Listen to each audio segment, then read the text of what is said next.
Hey guys, Stephen Tony here, and I am back with a new video. And this is going to be the final part of my Italo Western collection, and this will be the Arrow editions. But before I get started showing those off, I kept forgetting to show this DVD I have, and this is the only hardbox edition in my collection. And for anybody who isn't familiar with hard boxes, they're a specialty item out of Germany. They're basically sold in these clamshell VHS style cases. When they started out, it was like mainly DVDs, but then they moved into like certain Blu-ray editions of these films. Unfortunately, they're really, really hard to come by, and if you do ever get lucky and find one, they often tend to go for a pretty big penny in cash. I actually found this copy on eBay for like 25 bucks, brand new, so that was amazing. I was really amazed at that. And this is a Colt in the Hand of the Devil, aka Pronto Amigo. And this is actually a Western where the Confederate Army is portrayed as good guys. A agent of the Confederacy, played by actor, singer, turned preacher Bob Henry. He gets word that this lady's been kidnapped by a Mexican bandito called El Condor, played fantastically by the Cantonese actor George Wang. He's really excellent in the film, and Bob Henry's character basically infiltrates the gang as this surveyor who knows where this loot is. A really good Western, this one. Only strange part about it is that the opening title doesn't come up on the opening credits. Like, it just says, it just starts listing the cast. It's a very interesting print they had of this one. So yes, A Colt in the Hand of the Devil. Okay, now on to the arrow titles, and almost all of these I've shown off at some point, so I'll just go by as quick as I can. Okay, and the first, hold on there, is the Ringo double feature, A Pistol for Ringo and The Return of Ringo with Giuliano Gemma. I really enjoy these Westerns. I'm more preferential to A Pistol for Ringo because it has Die Hard vibes for me, because the Ringo character has to save these landowners and their workers from these bandits on the Christmas holiday, but the sequel is just as good, too, but I'm more just preferential to the original. like thus has a very lighthearted vibe to it. I mean, like there's still like serious moments. In it, but generally, like it's a film that you sit back and have fun with. The Return of Ringo is a bit more serious-minded. It's also kind of not somber, but it really plays on the lead character's uh, uh, conflict of emotion. Being being a returning Civil War vet, his hometown being overrun by these racist Mexican guys, and unsure if his wife has been unfaithful to him or not.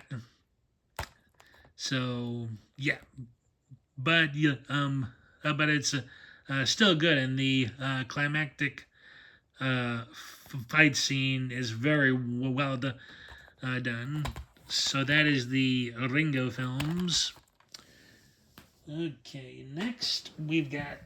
Oh, oh, hold on here, guys. I'm kind of pulling from a specialty pile here. Excuse me. Okay, next we've got Django Prepare a Coffin. Yeah, one of the 3 serious westerns made by. Oh no, I'm sorry. One of the 4 more serious-minded westerns made by Terrence Hill before he became a full-blown comic western guy. Yeah, basically it's this pseudo sequel slash prequel to the original Django. It shows Django's life prior to the events of the first film. Like shows how he became a loner and everything.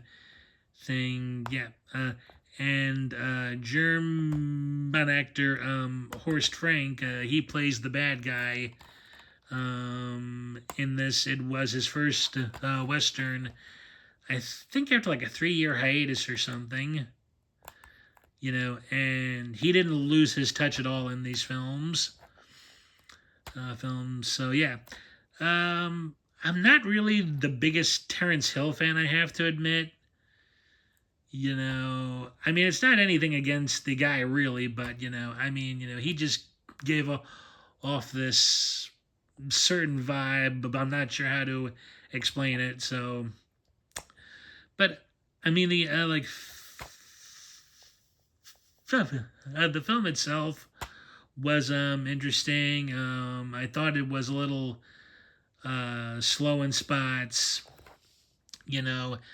but the plot element of him faking these guys' deaths so he could get revenge on Horst Frank's character by assembling in this army of quote unquote dead men was really cool.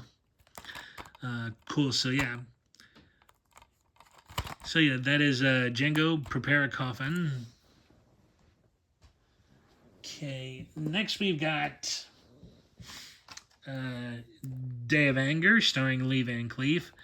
I just talked about this one recently, so I won't rehash anything here. But yeah, an enjoyable western overall. But the fact that only Lee Van Cleef's character is actually likable in it, is kind of a really like weird thing to me, and that feeling and aspect actually gets stronger every time I watch it. So yeah, but a really cool film. Lee Van Cleef's great in it. Juliana Gemma is too. Even though he kind of was miscast in my opinion a bit but yeah, a fun Western I think people ought to check out, and that is Day of Anger. Okay, next we've got Rekka Wiskant, aka Kill and Pray. And a interesting tidbit here. Rekka Wiskant actually means rust in peace in Latin. So yeah, this is a very weird Western for me because I mean, it starts out as this rescue story. This guy, Rick Wiskant, played by the Swedish actor Lou Castell. He's orphaned as a boy by these evil Southerners, led by Mark Damon. After they slaughter all of these Mexican immigrants, now he actually doesn't know he's Mexican at first.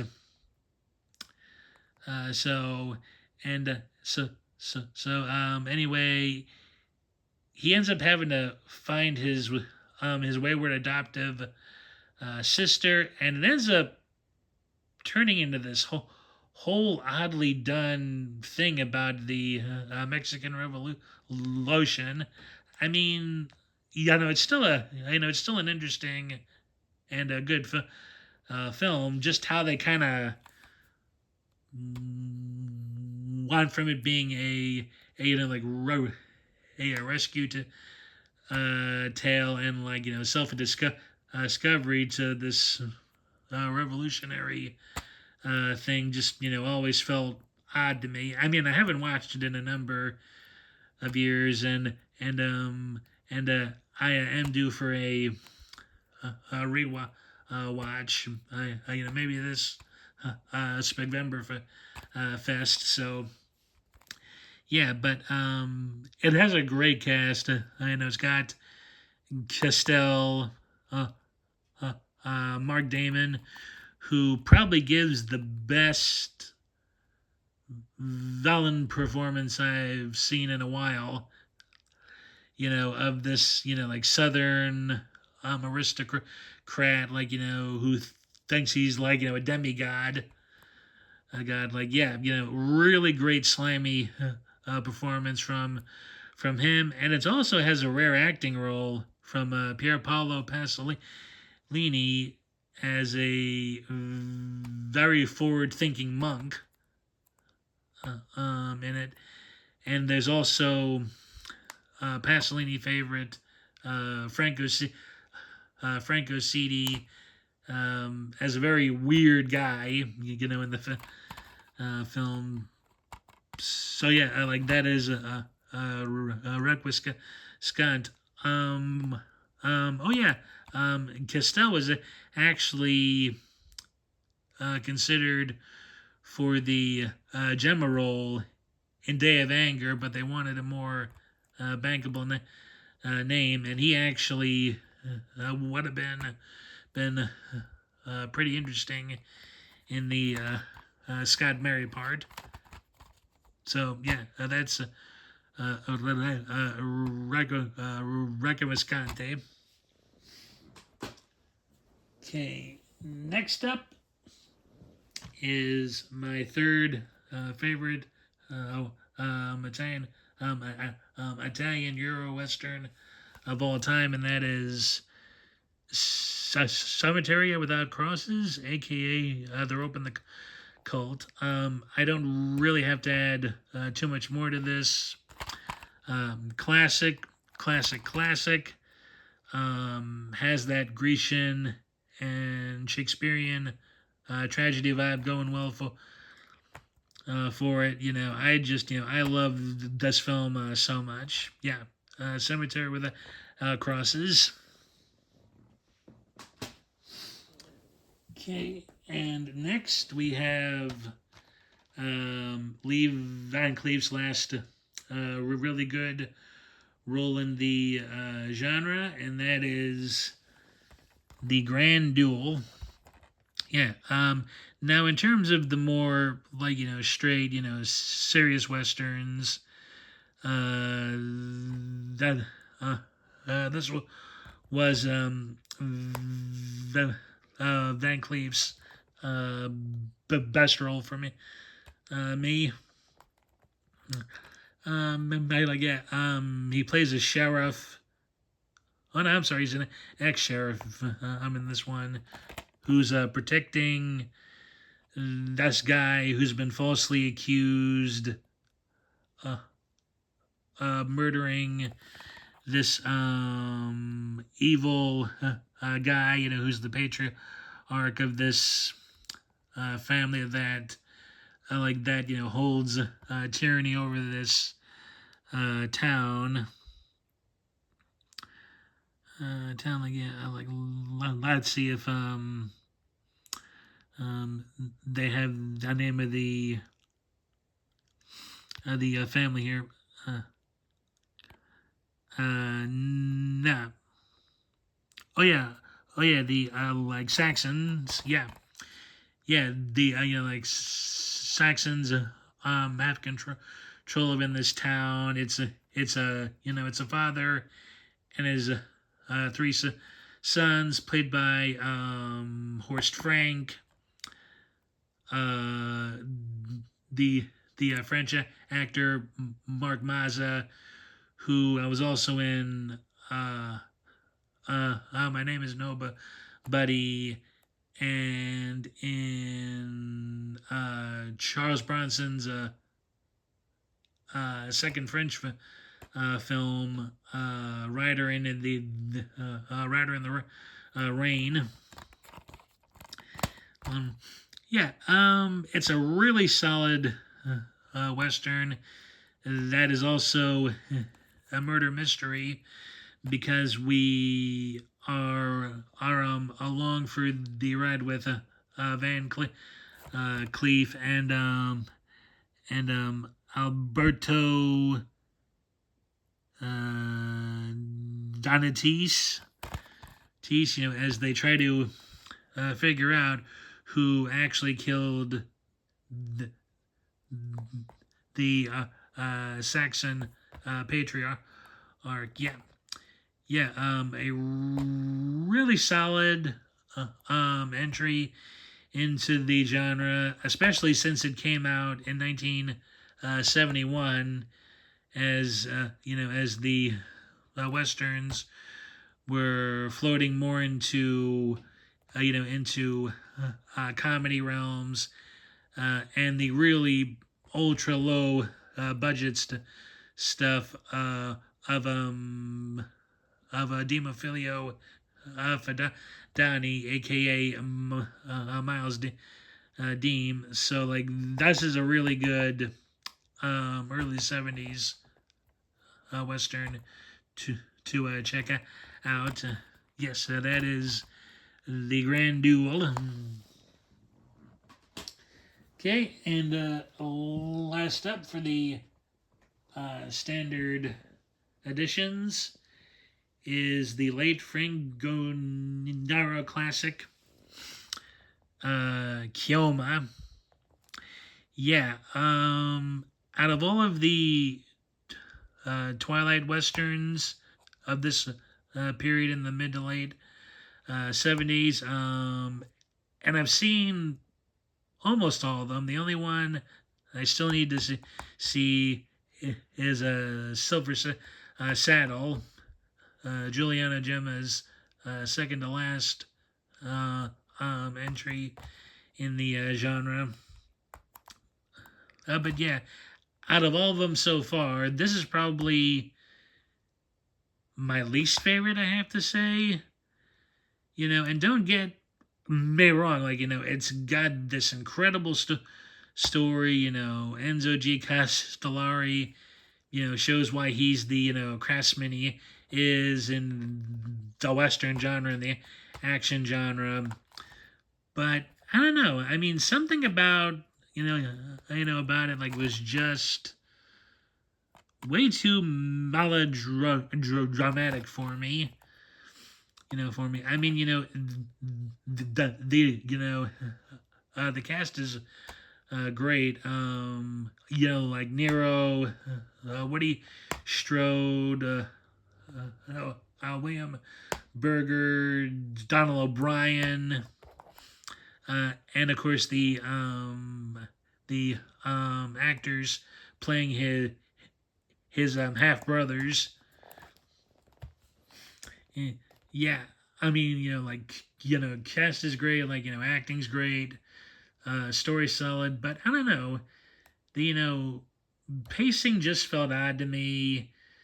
I mean, I think it kind of took certain liberties with stuff. I mean, like there's a lot of like slow motion sequences says in this.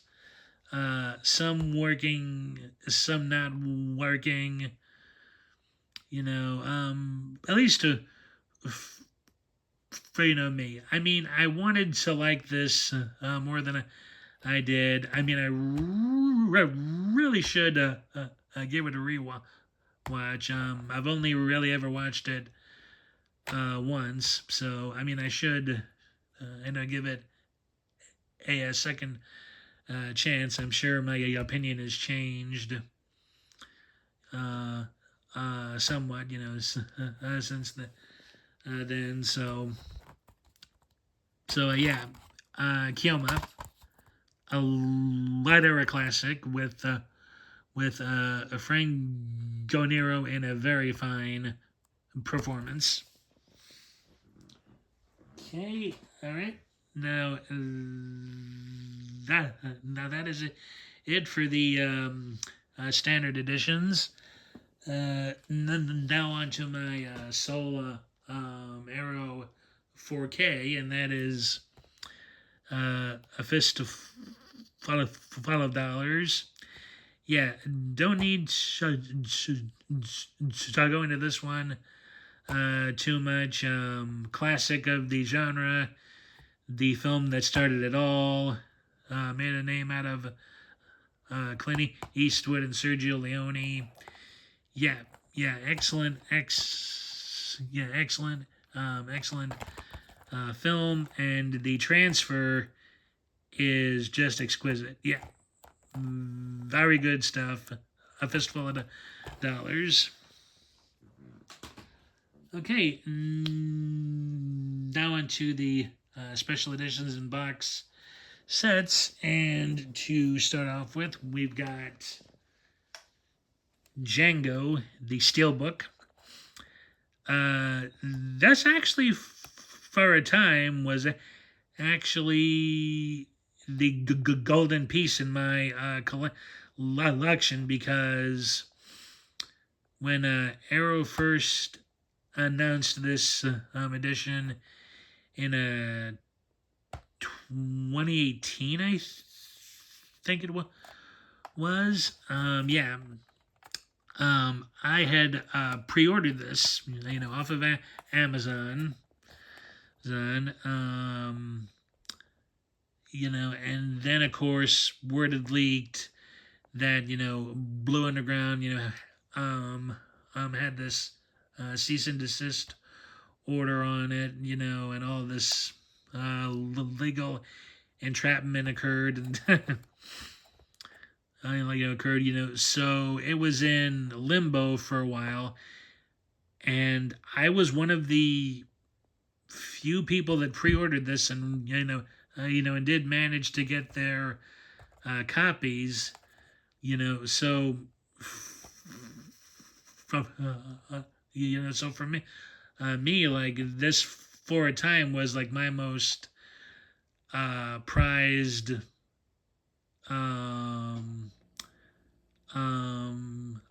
entry in the collection, because not too many other people had it at the time. I mean, like, who I felt like horrible for, I mean, it wasn't right what Blue Underground had done. done. But I mean, I did actually kind of feel special having this, for a time, and I'm still glad to have it because that thing is gorgeous looking. I know, especially the back. Yeah, and that is the Django Steelbook. Also has Texas Adios in there. Which is an okay entry, to it was Nero's second leading role, I believe. So yeah, that is Django with Franco Nero. Okay, okay, like now into the box sets, and the first is a Vengeance Trails, which, and there's Massacre Time. My name is Pecos Banditos, and God said to Cain. Yeah. Hold on a second there. Yeah. Let's see. Massacre Time. Yeah, really good middle entry in the genre. Really well done. Great story. And Franco Nero and George Hilton were a great team in this. So yeah, Massacre Time.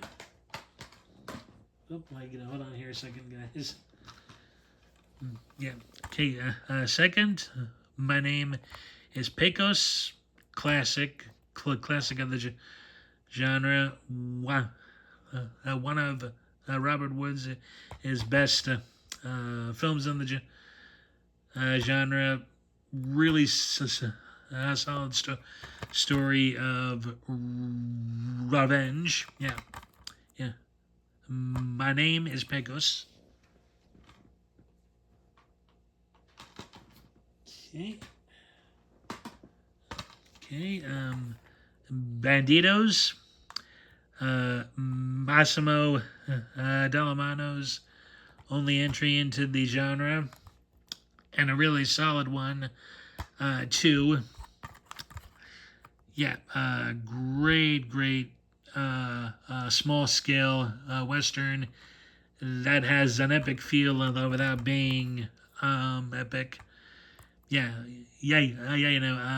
Again, another story of like revenge, betrayal, and redemption. Yeah, solid entry.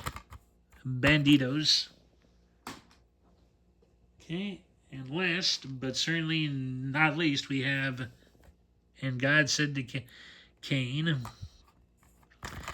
Yeah, a rare, super rare case of Klaus Kinski playing a good guy, and he does it extremely well.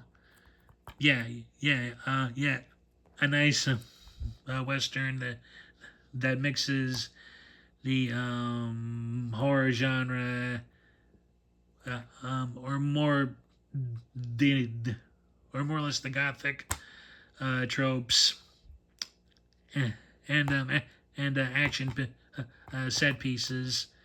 Yeah, great western. And God Said to Cain. Okay, so that is the Vengeance Trail set.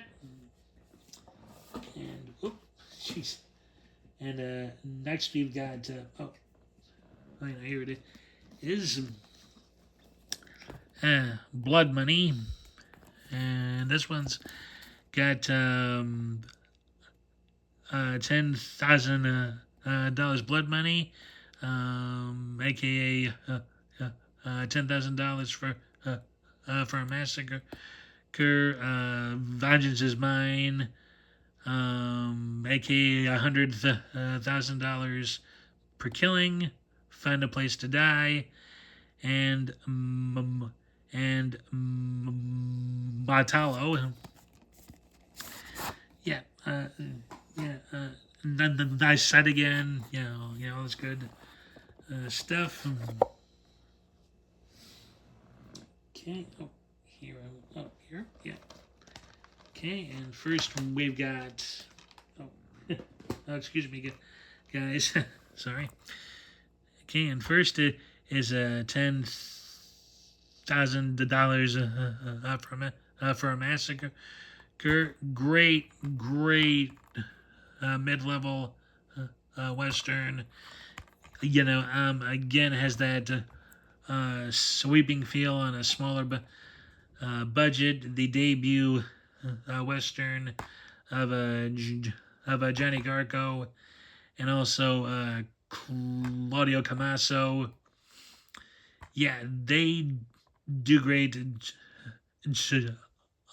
together in this film, and the final showdown is excellently choreographed. Yeah, yeah. $10,000 for a massacre.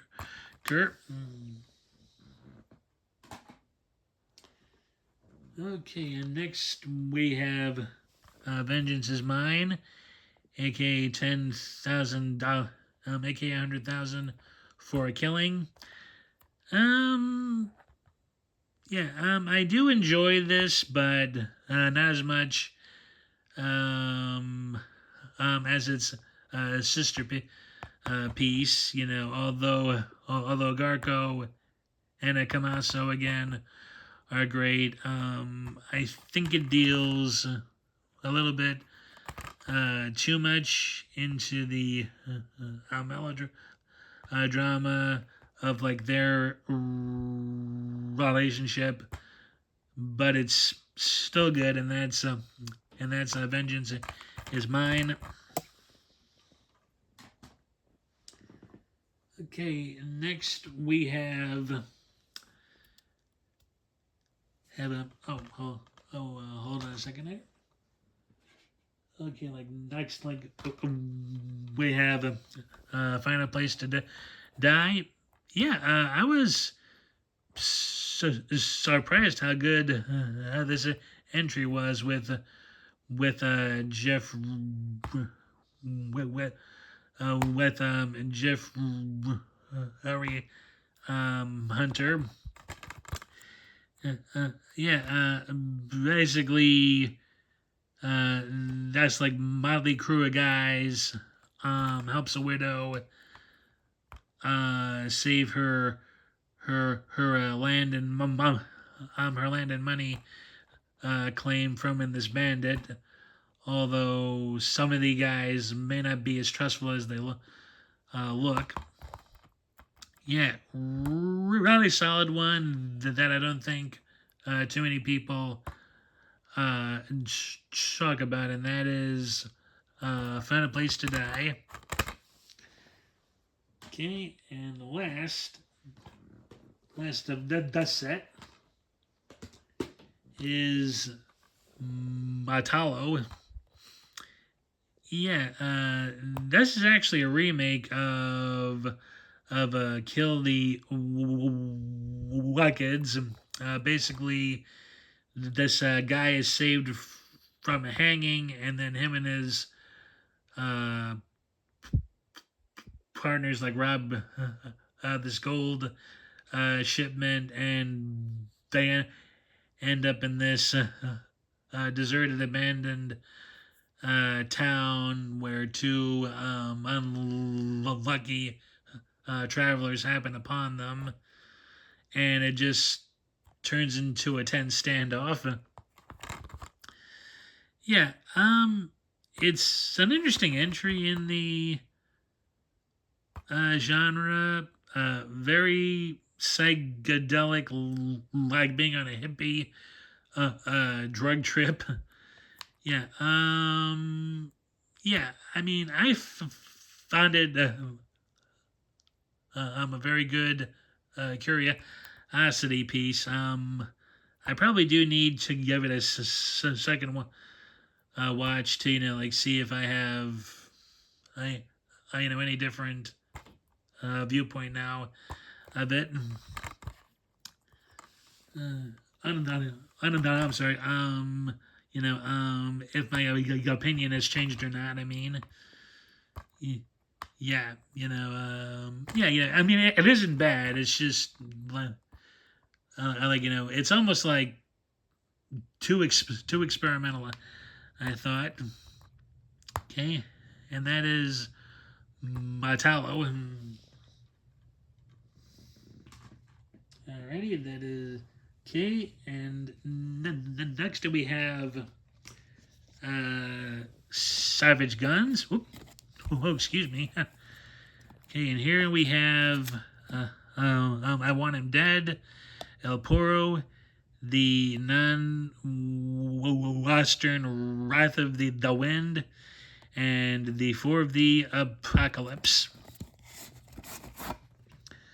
Yeah, okay, now I am going to only show the Westerns in the set here, so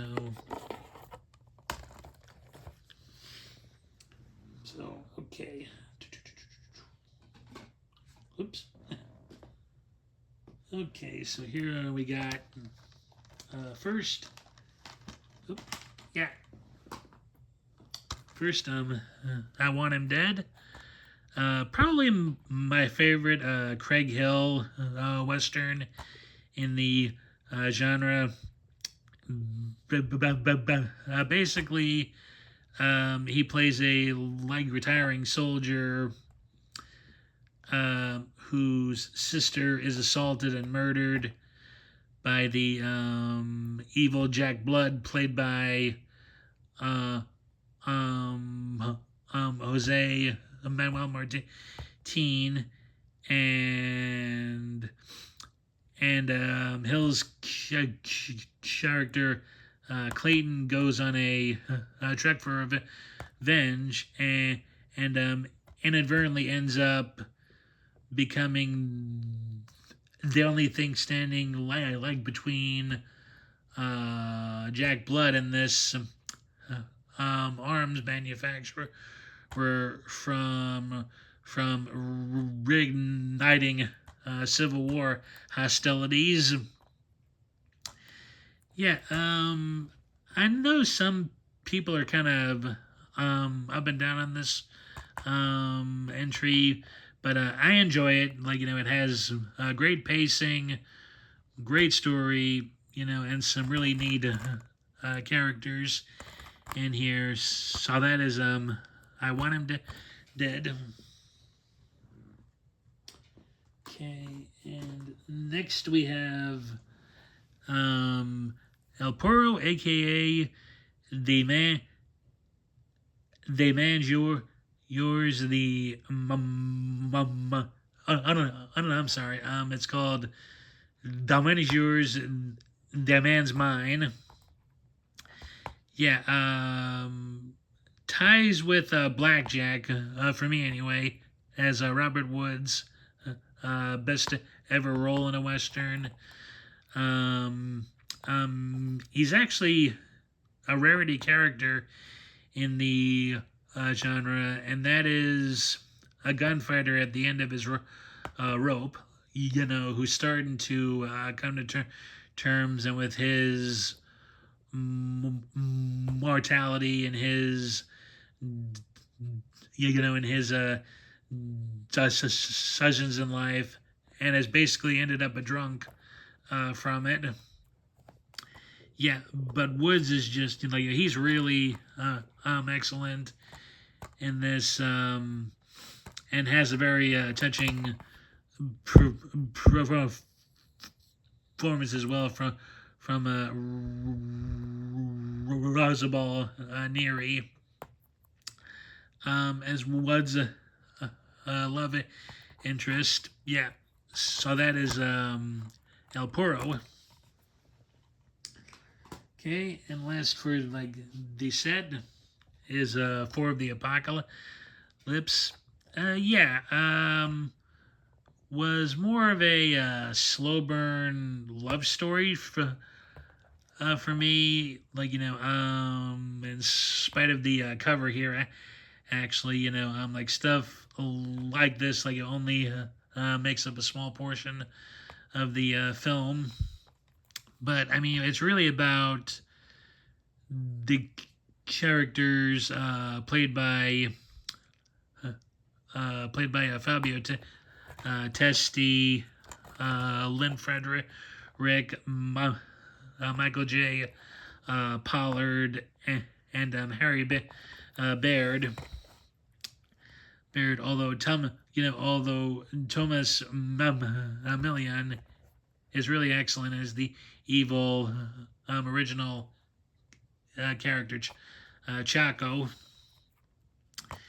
Yeah, the films are actually based off of two short stories by Bret Hart. Um, the Outcasts of Poker Flats, and I can never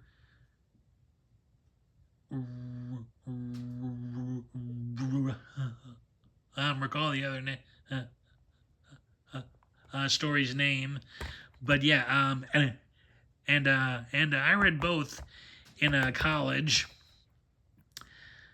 and overall, Fulci and his co-writers did the stories justice. It's poignant at points. You feel for the four characters, and you absolutely loathe Million in the film. So that is 4 of the Apocalypse. Okay, and last but certainly not least is my favorite set of all times, and that is from Arrow. Oh, anyway, of the westerns, and that is the complete Sartana set. Love these movies so much. Yeah. Oh. Yeah, you've got the first one. If you meet Sartana, pray for your death. Yeah, solid. Yeah. Shows the character is this almost ethereal. I don't know. I'm sorry. Yeah.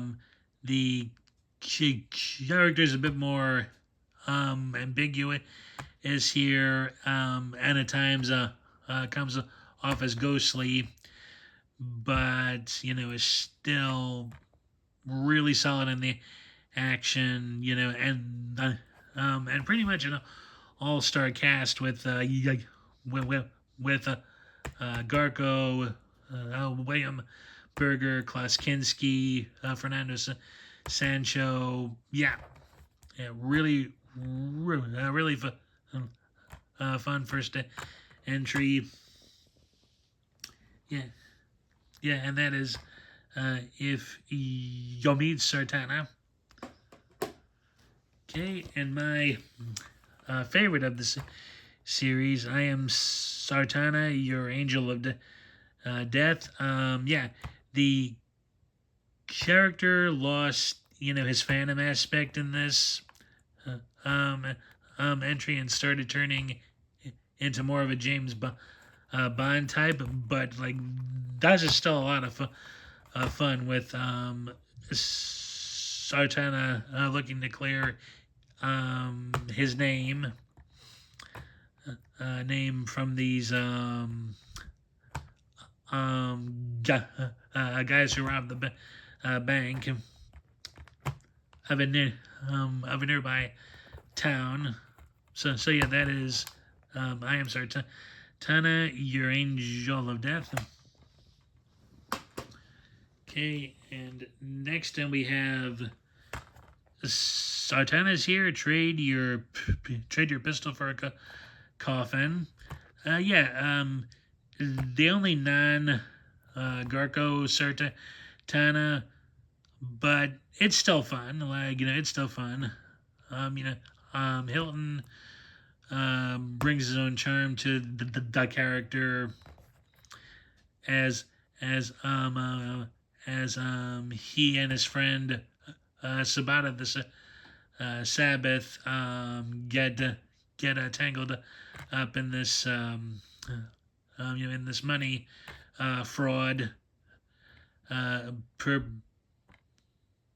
perpetrated by a banker and his bandit accomplice.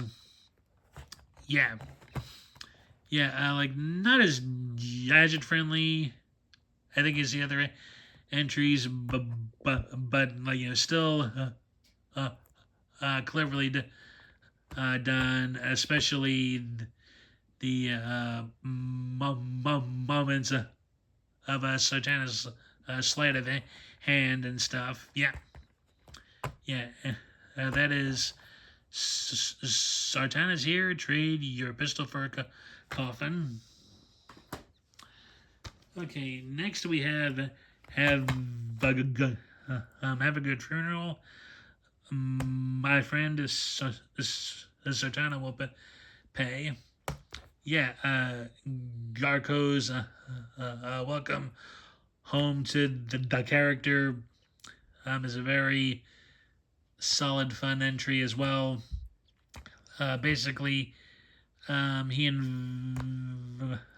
investigates the death of a miner killed for his claim, and soon things may not be what they seem.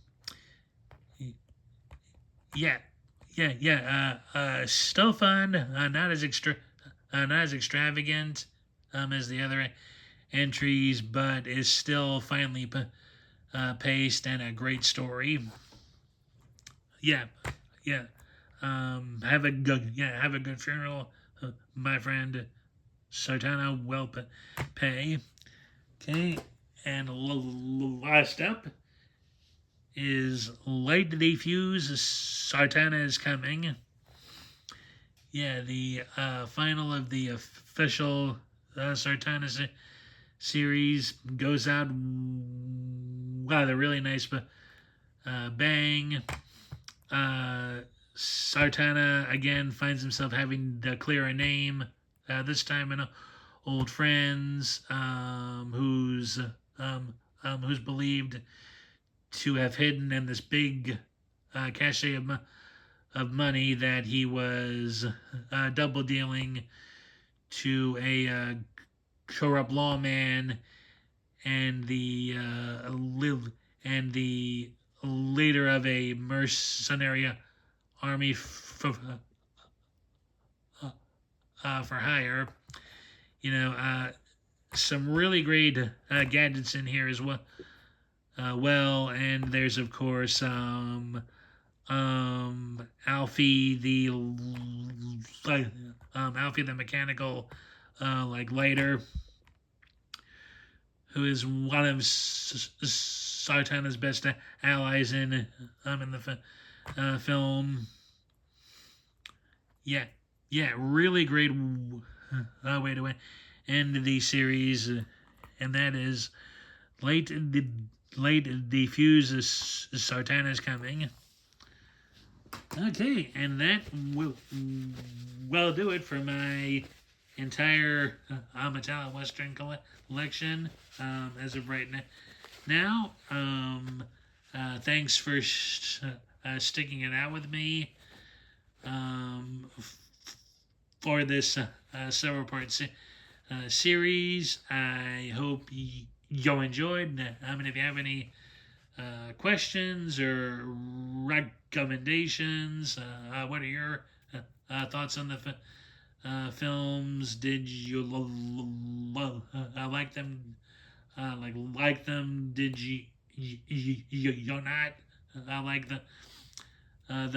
Were there any new titles in here for you. So yes, just leave those comments below.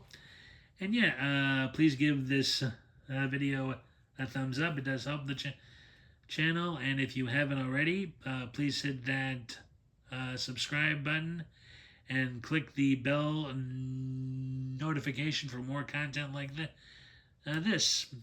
And yeah, thanks for tuning in, guys. Hope y'all enjoyed this 7-part series, and I'll talk to y'all in the next one. Take care. Bye.